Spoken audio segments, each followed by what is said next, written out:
Tout le monde en parle a invité sur leur plateau de télévision demain soir les mâles alpha. Lucide Podcast. Le Lucide Podcast. Veux-tu laisser le monde vivre, tabarnak? Moi, je suis dans la peau d'une femme, tu comprends-tu, moi? Beau petit fucking gay, man. Jésus est mort sur la croix. C'est parce que ces gens-là, ils peuvent même penser ce qu'ils veulent de moi, genre. Il y a le page. Puis laissez pas votre blonde faire tout ce qu'elle veut. C'est ça qui arrive. Puis Rétrograde et dangereux. Que les gens vont pas, la majorité des gens vont pas aller voir plus loin. Puis là, ils se font une idée de toi, basée sur cette petite 10 secondes-là.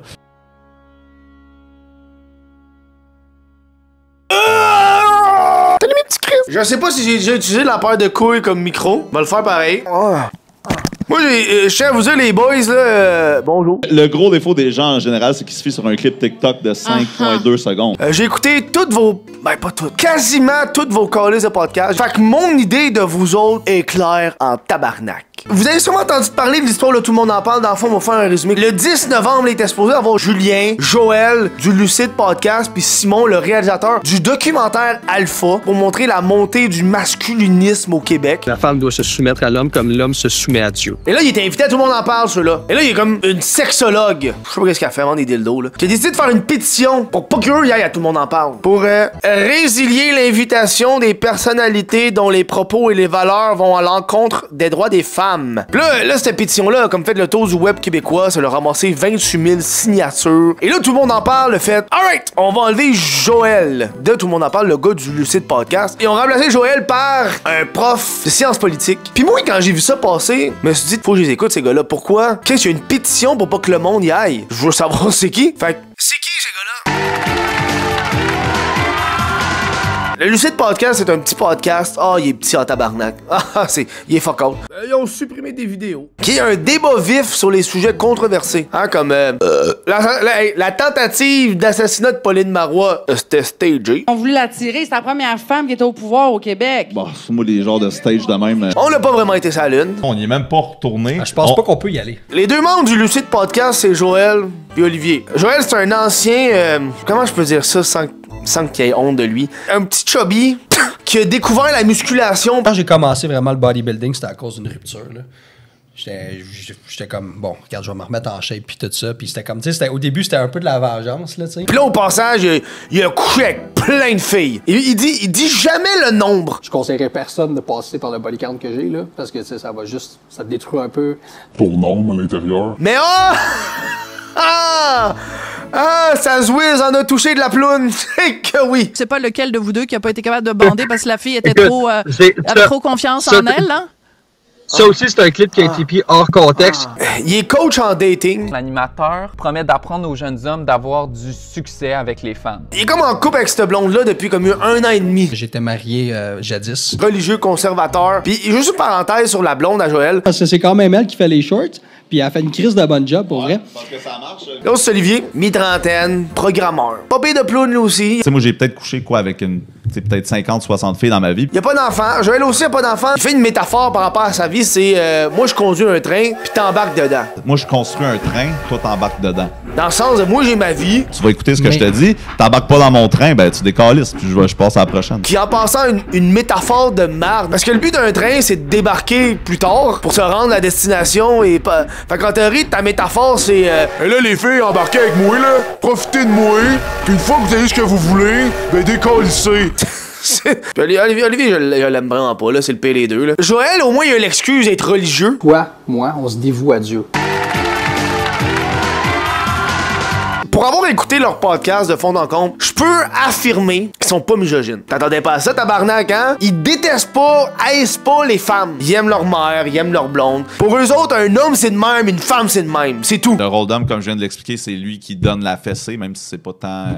pour moi, qu'elle soit virtuelle ou physique. Là. C'est ça leur affaire, mais ils sont pas misogynes. Ils peuvent avoir des propos misogynes. Je te l'accorde. Il y a rien qu'une femme peut t'apporter au niveau conseil relationnel ou business. Là. Mais ils sont pas eux-mêmes misogynes. Je pense pas que quand ils marchent dans la rue pis qu'ils voient une vieille dame marcher, ils sont là comme « Asti, on devrait y enlever le droit de vote à cette vieille plotte-là. » Non. Non. L'essence de leur podcast, je le trouve pas dangereux. Okay. C'est toutes les couches de marde qu'ils mettent eux par-dessus qui fait que c'est cave. OK? T'sais, souvent, ce qu'ils abordent dans leur podcast, c'est la motivation des hommes. Ils prennent pas soin de leur santé physique, ils prennent pas soin de leur santé mentale, ils fument du pot à tous les soirs, pareil. Je suis pas en désaccord avec l'essence du message. Après ça, la marde qu'ils vont rajouter par-dessus comme arrête de gamer, c'est une perte de temps. Là, c'est comme, bro, au Québec, on a une industrie du jeu vidéo qui est mondialement connue. Ils parlent beaucoup de l'homme. De l'homme.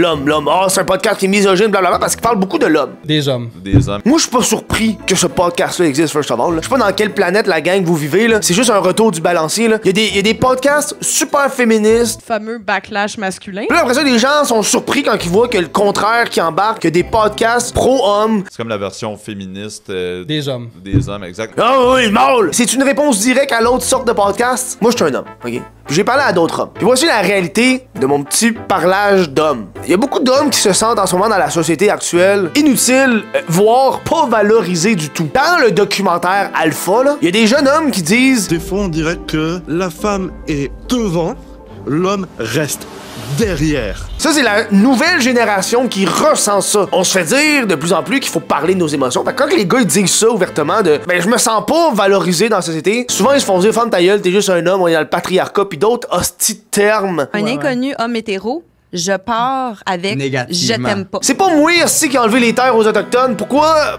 tu me pointes? C'est pas moi. Je suis célibataire, puis là je suis posée de dater, mais présentement je suis comme je vais pas dater mon pire ennemi là, un homme blanc hétérosexuel, ça représente tout ce que j'aime pas dans le monde. Pourquoi tu me reproches des affaires que d'autres gars ont faites? C'est pas moi tabarnak. Anti-homme, donc c'est pas féministe nécessairement, c'est plutôt misandre. Ah ouais. Les hommes nous ont comme tellement manqué de respect qu'ils peuvent vraiment tout manger de la merde. J'ai un autre exemple. Récemment, Québec solidaire a fait une pétition pour donner des moyens de contraception gratuite. Je suis pour ça. Moi aussi, j'ai besoin de condoms si je veux fourrer ta mère. Mais là, quand tu regardes la description, ça parle du droit des femmes. Moi, en tant que gars, je me dis, pourquoi on ramène un concept qui pourrait être neutre de sexe live et là, on met de l'avant la femme? Est-ce qu'en tant qu'homme, en ce moment, je me sens pas inclus dans la discussion? Oui. L'homme reste. Et là, le Lucide Podcast a été vendu comme un podcast masculiniste de mâle alpha. Fait que là, les hommes qui se sentent perdus vont se retourner vers ce podcast-là. Si tu écoutes le Lucide Podcast, c'est un hostie de podcast de complotistes. Les mouvements d'hommes radicaux, les mouvements de femmes radicales qui font en sorte que personne veut procréer, c'est orchestré par l'État, c'est orchestré par l'élite pour justement dépopuler la planète. Exact. Moi, je pense que ça aussi, c'est contrôlé avec Ben oui. La température, c'est sûr. Comme ce qui s'est passé ben avec ça, on va se faire... chemtrail puis le nuage qu'il y a ici. Décrocher de la COVID puis des vaccins. Ils ont utilisé les vaccins. Puis les gars du Lucide Podcast sont nécessaires dans la société, pour de vrai. Parce que c'est ce genre de gars-là que si on entre en guerre, ça va être les premiers qui vont prendre des armes pour défendre notre pays. Certainement pas moi avec mes cartes Magic qui va aller en front, pis certainement pas une bonne femme qui vend des dildos. Ça, je pense que c'est le bout que je suis le plus en accord avec eux autres. Là, on va embarquer les enfants qui me gossent d'eux autres.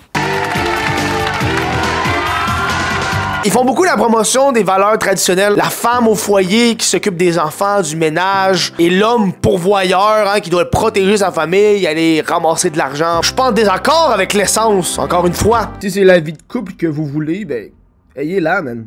Ayez-la, mais vous êtes libre. Par contre, c'est pas des bons vendeurs. Le clip qu'ils ont rendu viral, c'est le clip où est-ce qu'il dit tu laisses pas ta blonde sortir dans les clubs, tu laisses pas ta blonde aller dans les festivals, tu laisses pas ta blonde mettre des photos de ses fesses en G-string sur Instagram. Ils se défendent beaucoup sur ce clip-là en disant que c'est leur standard. Je vais dire à une fille, moi, je veux pas d'une femme qui sort dans les clubs habillée d'une certaine façon. Ils parlent beaucoup du contexte, c'est pas ça le contexte. C'est sûr qu'on peut prendre un clip, tu le sortir de son contexte. C'est leur clip. C'est eux autres qui l'ont clippé. Non, c'était la blonde à Joël qui l'a clippé. C'est eux autres qui l'ont sorti de leur contexte. Fait qu'arrêtez de faire vos petites victimes, là. Dans le fond, le gars, il explique, ok, m'a t'expliqué le vrai contexte de ce clip-là. Joël rendait des hommes cocus. Joël couchait avec des femmes qui avaient des chums. Hein, parce que Joël, c'est un mâle alpha, pis ces gars-là, c'est juste des hosties de bêta. Fait que lui, il dit à ces bêtas-là, hey, laisse pas ta blonde sortir d'un bar. Parce qu'il sous-entend, c'est des gars comme moi qui vont coucher avec. C'est pas juste ça, j'ai couché souvent avec des femmes dans ma vie qui étaient en couple. La plupart, je ne savais pas qu'elles étaient en couple, par exemple, mais tu sais, c'est comme, on a une petite fin de semaine, la fille, elle book un condo ou un chalet, puis ça se passe, puis elle est pas supposée être en couple, mais une semaine plus tard, je revois des photos avec son chum, que ça fait 3-4 ans qu'elle est avec sur Instagram, tu sais. Tu vois très bien que le gars, c'est un bêta, puis il allait juste faire ce qu'il veut. C'est plate, mais ce gars-là va finir par se faire briser le cœur, puis il va tourner MJ-Town, OK? Puis c'est ça fait des mouvements de loser. Prenez vos responsabilités, les gars, puis commencez à devenir, à prendre la confiance, avoir des skills de communication, puis laissez pas votre blonde faire tout ce qu'elle veut, c'est ça qui arrive, puis c'est pour ça qu'on se fait traiter de misogyne, hein, parce qu'on aime pas les femmes, mais c'est juste parce qu'on dit non quand t'es en couple. Tu laisses pas ta blonde sortir des clubs, tu laisses pas ta blonde aller dans les festivals. Crise de bêta! C'est ça le contexte du clip. Puis moi, mon problème avec ces gars-là, m'a t'avoué, là. Joël, ça fait comme 1 an et demi qu'il est avec sa blonde actuelle. Olivier, ça fait même pas 1 an. Ils vendent les valeurs traditionnelles comme la solution à tout. Quand les dudes, ça fait même pas longtemps qu'ils font ça. Ces gars-là, là, dans leur vingtaine, c'était 2 hosties de sluts qui ont couché avec plein de femmes. Puis là, rendus dans leur trentaine, sont genre, ben là, je veux une vie stable. Et encore une fois, le problème de ces gars-là, c'est que eux ont couché avec tellement de femmes qui croient que toutes les femmes sont des sluts. Quand le coucher avec 200-300 gars, parce qu'il y en a beaucoup dans la libération sexuelle, dans la... Moi, j'ai peut-être couché avec peut-être 50-60 filles dans ma vie. Les femmes-là, mettons, qui font le choix d'avoir une sexualité débridée dans leur vingtaine. Je conseillerais personne de passer par le body count que j'ai, là. Fait que là, eux sont en couple, pis ils ont peur que les d'autres mâles alpha comme eux autres couchent avec leurs blondes. Parce que leurs blondes, ils sortent avec qui? Avec des mâles alpha comme eux autres! Moi, je sais que toi, t'as pas d'intérêt pour un gars XY, mais je sais c'est quoi que lui, il a dans sa tête. Tu risques, si t'as bu un petit peu, t'es un petit peu sloppy, t'es un petit peu saoul, on s'est chicané ce soir-là, tu sors avec tes amis de filles, pis il y a des gars, moi, je vais dans les bars, là, c'est pour cruiser, man. C'est genre un cercle vicieux de dudes insécures, man. Protection. Qui sont comme, ben là, tabarnak, ça c'est ma ploune. Là, c'est ma ploune, mais là, ma ploune, elle aime les mâles alpha comme moi. Là, faut pas que ma ploune aille chiller avec des mâles alpha.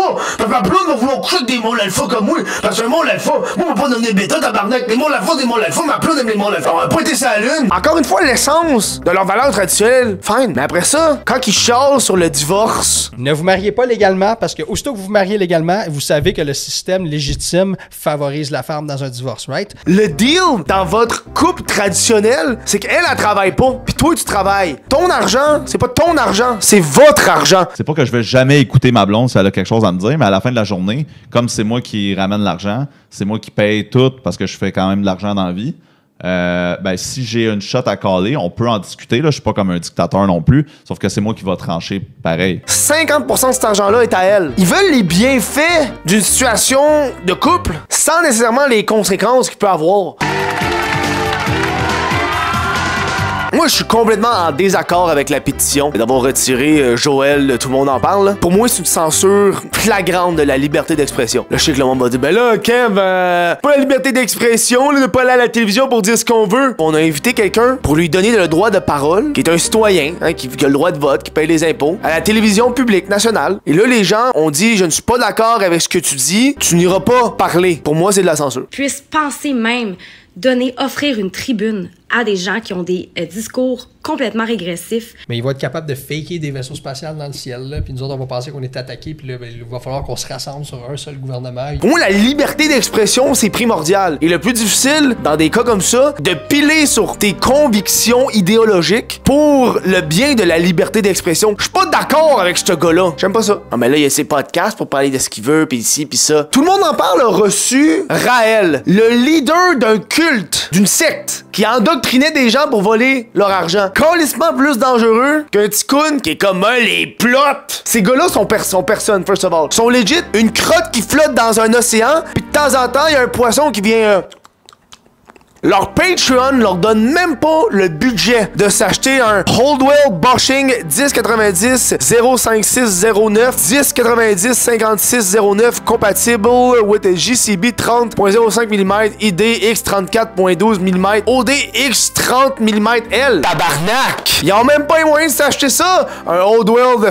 Tu sais, les gars du Lucide Podcast, ils vivent dans une bulle. Leur podcast, ils invitent du monde avec qui ils sont d'accord pour parler de leur affaire, pour qu'ils se crossent ensemble, pour qu'ils se viennent dans la bouche. C'est ça qui arrive. Et là, on aurait eu la chance d'avoir ces gars-là sortir de leur bulle, de passer à la télévision devant des panels qui seraient pas d'accord avec eux, qui les auraient confrontés sur leur idéologie. Non, mais on peut être pour la différence, mais on peut être pour l'égalité aussi. Mais non, le monde, on décide de nous retirer ça. Hein, parce qu'ils jugeaient que c'est trop dangereux, il faut pas leur donner plus de visibilité, pis ci, pis ça. C'est quoi, le monde, il pensait que genre Guillaume Lepage allait être là pis faire vous avez raison, monsieur, les femmes, toutes des connes, devraient retourner à la cuisine. Ben non! C'est pas ça! Oui, mais Julien, excuse-moi, c'est parce que tu l'as vu, le documentaire. commentaires. Ouais. Alors, est-ce que tu t'identifies? C'est juste ça la question. Le monde a tellement peur de certaines idéologies de personnes qu'ils sont même terrifiés à l'idée de les voir passer à la télévision se faire confronter. Puis moi, je veux vivre avec des valeurs traditionnelles. Mais pourquoi alors tu t'es retrouvé dans ce documentaire? Non, mais je vais l'écrire. Le problème, c'est que ça a créé un certain capital de sympathie envers Julien, l'autre gars qui était là, hein, parce que ça l'a passé partout dans les nouvelles, que tout le monde en parle, retirait le gars du Lucine. Puis il écoute Julien, puis ils se disent, c'est pas si pire. Ma tante me dit ça. Ma tante a regardé, puis elle m'a dit, il était pas si pire, le gars. Je comprends pas pourquoi tout le monde voulait l'empêcher qu'elle parle. L'argument de je veux pas qu'il y ait plus de visibilité. Pour en faire la promotion et que là, de plus en plus de gens adhèrent au mouvement, c'est non. Je pense que les gens surestiment le pouvoir des médias traditionnels de nos jours. Julien, il a passé à Tout le monde en parle, hein, une émission télévisée devant des millions de spectateurs en direct. Il a participé au documentaire Alpha. Hein. Il a fait une tournée médiatique pour faire de la promotion du documentaire. Il a fait genre 2000 abonnés sur Instagram. Je me suis rendu laid, j'ai eu plus d'abonnés que ça. Tu sais, Véronique Cloutier, elle l'a titillé. Elle l'a poké de temps en temps. T'as des propos grossophobes, t'as des propos transphobes. À un moment donné, Véronique a dit une affaire qui m'a tapé ses nerfs. T'es venu te chercher des abonnés. Mais on comprend. Fille, t'es là pour faire la promotion de ton calice de film de Noël. Fais pas à croire que ta présence, Véronique, sur le plateau de Tout le monde en parle est plus noble que la présence de Julien. Je trouve que de nos jours, donner l'argument que le monde fait ça pour les abonnés, c'est plus valide. Parce que surtout que tu publies quelque chose sur Internet, tu vas en avoir des abonnés, que tu veuilles ou pas. Check les deux grandes tapettes avec leurs soins du visage puis tout, pis leurs muscles là. Des muscles de même, c'est fait pour soutenir un homme, tabarnak, hein? C'est fait pour enlacer un mâle puis donner tout l'amour qu'il mérite. On va se le dire, qui a l'air le plus gay entre lui puis lui? Clairement lui. Yes, tapette. Il aime pas Mona de Grenoble. Le fucking freak show de trans gay, man. Ils ont comme une fixation envers Mona de Grenoble. Il arrive en grande pompe, là, comme un beau petit fucking gay, man. Parce qu'elle a déjà dit... Noix de Grenoble qui veut tuer tout le monde qui pense pas comme lui avec une hache. Un opinion de style d'arriéré du Christ, là. Ben ouais. J'ai tuerais à grands coups d'âge, hostie. Eux autres sont full offensés par ça. Quel gay, man. Oh, mais là, tu peux pas dire des affaires de même. C'est pas vrai, c'est des jokes, c'est correct. C'est de l'humour, c'est des mots. Testi de freak show of a guy. Là, parce que par des mots, t'es pas à bonne place, ma belle. Ah, c'est hypocrite de leur part, là. Mono aussi, c'est juste des mots. Il y a le contexte, hein, le petit contexte. Hors contexte d'un long format. Mono a dit ça sur une scène, devant un podcast avec un micro. Puis quand elle dit ça, le monde, il rit dans la salle. C'est une blague qu'on appelle, hein, pour son métier humoriste. On appelle ça une exagération. Et moi, les bébés pas capables, quand ils sont dans l'avion, ils gonneraient dans le nuque. Mais Oli, lui, pas des jokes. Fucking freak show trans gay, man. C'est pas une blague, c'est de la haine que tu fais. Si tu rajouterais, check le gay trans freak, j'y mangerais le cul. Pis ce podcast-là démontre vraiment un genre de retour du balancier de la gauche qui insiste vraiment sur les identités de genre, qui essaie de retirer tout ça. Et là, t'as eux de la droite qui sont accros à l'identité de genre, qui est comme un gars c'est de même, une fille c'est de même. Là, t'as le monde au milieu qui sont juste comme, douche, peux-tu être un gars puis aimer les fleurs, là? Peux-tu être une fille puis vouloir être pompière, là? Peux-tu être moi? Puis t'as les deux côtés qui sont, j'ai les deux bords. Les deux bords, ils me gossent. Joël pense que les pédophiles sont avec la communauté LGBTQ. Ils sont en train, justement, dans votre monde de woke, d'accepter justement les pédophiles, sont en train de les appeler des minor attracted people. Il y a littéralement... Ça, c'est pas dans notre monde à nous autres. Il y a aucun woke qui dit ça. Alors, comme si les queers, ils étaient comme, hey yo, what's up les peds? Je trouve ça assez drôle d'un gars qui a une grosse croix dans le cou. Tu sais, quand le stéréotype de ta religion, c'est d'être pédophile. Sucking that little child's cock. C'est atroce. Il parle à un moment donné que le mot de la fierté gay, comme pas les écœurs, je sais pas c'est quoi le mot approprié, mais en tout cas, il se plaignent là-dessus. Moi là, je veux pouvoir me promener avec un gars de nichet dans le cul sur Sainte-Catherine. Et c'est là que je me suis rendu compte du bas niveau de connaissance générale qu'ils ont. Du Pride Month et de la santé mentale des hommes. Tu sais, le 11e mois de l'année, ce fameux moment où est-ce que plusieurs hommes arborent la moustache pour le Movember. On a un mois, tabarnak. La grosse différence entre le Movember et le Pride Month, c'est que le Pride Month, je m'excuse à toutes les gays freak trans qui m'écoutent, là. C'est rendu commercial. C'est juste ça la différence. On va pas acheter des petites copes avec des petites moustaches puis des petites testicules en dessous. Avec genre mes 24 pages de notes, j'ai tellement d'affaires qui me gossaient de eux. Je savais pas trop comment les regrouper dans un chapitre ou peu importe. Ben, les femmes, ça a de l'empathie, puis les hommes, ça a le... Je suis pas d'accord là-dessus. une femme, ça n'a aucune empathie, dans le sens que, ben, pas, en général, je généralise encore. Non, je suis pas d'accord. L'empathie, c'est vraiment pouvoir se mettre dans la peau de quelqu'un d'autre, tandis que la sympathie, c'est plus il pleure, j'ai de la pitié un peu pour lui. C'est un peu... Les femmes, vous êtes capables d'avoir de la pitié, mais pour vraiment vous mettre... C'est legit 2 secondes de Google, ça. Dans leur podcast, ils m'ont posé des questions genre hypothétiques à leur invité. Ou plutôt, est-ce que tu penses pas que si cet homme-là avait pas tous les défauts que tu nommais, il boit avec ses chums, il y a vraiment un comportement peut-être toxique, il y a des sauts d'humeur, c'est pas une roche émotionnelle sur laquelle tu peux t'appuyer. Si tout ça s'était réglé, puis c'était un gars qui avait ses finances en ordre, qui était stable émotionnellement, qui avait un beau cercle d'amis, qui était pas destructeur pour sa vie, tout ça, est-ce que tu penses pas que tu aurais été plus enclin à, s'il t'a dit non, bébé, on voyagera pas tout de suite, à l'écouter puis à pas partir en voyage? S'il y avait pas les défauts qu'il y avait, finalement. Quand que eux se font poser des questions hypothétiques, et là. Si jamais il y a un accident, comme les chats disent, puis là, tu perds tout ton cash, ton entreprise va pas, tu pars en cours, tu perds, I'll be slow dancing in a burning room with my girlfriend. Puis là, ta blonde, elle décide, elle... qu'elle se part en affaires puis qu'elle te fait vivre. Okay. Comment tu deals avec ça? Écoute, comment tu deals avec le fait qu'un astéroïde va frapper la Terre demain matin puis tout le monde va mourir? Tu comprends? On va aller dans les scénarios extrêmes. Ils disent toujours qu'ils font de la généralisation. En général, je généralise encore. Et leur généralisation est 100% personnelle. Le gars, il est fier de pas avoir pleuré au funérailles de son père, là. Selon moi, un homme a le droit de pleurer au funérailles à son père, même si j'ai pas pleuré au funérailles à mon père, mais... Comme si c'était un viking, tabarnak. Comme si, genre, il allait aller à Valhalla quand il va mourir, là. Ali a pleuré devant son ex et ça l'a traumatisé. J'ai pleuré une fois devant mon ex-belle-mère puis mon ex, puis moi, j'ai tout le temps été le gars qui lidait, qui fonçait, puis tout ça. Puis après 4 ans, il s'est passé que j'étais vraiment dans une mauvaise période de ma vie. Puis je me suis éclaté en larmes devant eux. Puis j'ai éclaté en larmes devant eux, puis juste le changement de regard qu'ils ont eu, ils me regardaient comme ils savaient pas comment réagir. Ils ont perdu tout le respect qu'il y avait pour moi. Le gars, il a des trop gros trapèzes, là, j'ai ça. C'est pas les influenceurs. Tenu par des influenceurs québécois qui prônent un retour aux valeurs traditionnelles. Arrêtez avec ce mot-là, là. C'est des fuck-all. J'ai sûr que le monde utilise le mot influenceur pour tout et rien parce qu'ils font un podcast, là. Pas les influenceurs. Tous les petits moments complotistes. Comme le juif qui avait mis 3 milliards de police d'assurance sur les tours du World Trade Center. Pogne-toi un passe-temps! En conclusion, je trouve que ces gars-là, c'est des caves, personnellement. C'est pas des menaces. Ils sont pas dangereux. Le monde qui dit qu'ils sont dangereux ont clairement pas écouté leur podcast, là. Moi, tout m'énerve de ces gens-là. Tout m'énerve. Autant eux autres du Lucide Podcast que le monde qui sont fâchés envers le Lucide Podcast, qui ont même pas pris la peine d'écouter un seul de leurs calices de podcasts. Parce que maintenant, le podcast n'est plus le podcast, c'est une machine à clip. Et donc, les gens vont prendre justement le clip de 30 secondes que eux-mêmes vont publier. L'énergie masculine, l'énergie féminine. Je vais vous laisser avec une phrase que je trouve belle. Je ne suis pas d'accord avec ce que vous dites, mais je me bats jusqu'à la mort pour que vous ayez le droit de le dire. Ça, c'est un dude qui est mort il y a genre 250 ans. Là.